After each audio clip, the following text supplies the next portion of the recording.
છે ને એ અમને લાગી ગઈ છે અને હવે બોલ બેન, તું કહે ને એમ અમે કરીશું.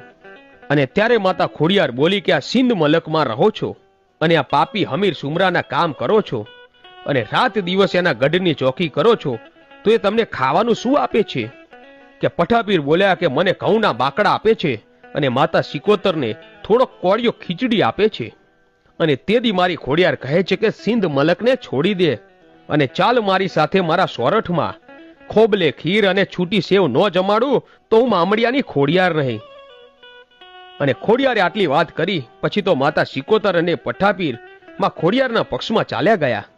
અને પછી માં સિકોતર બોલ્યા કે બહેન ખોડિયાર, કાલે સવારનો દિવસ ઉગે ને એટલે તારા નવગણને કહેજે કે સિંધ માથે ચડાઈ કરે અને જો હમીર સુમરો હારી જાય અને નવગણ જીતે અને પછી અહીંયાથી જહાલને લઈને પાછા સોરઠ તરફ જાઓ ને ત્યારે અમને પણ તમારી સાથે લેતા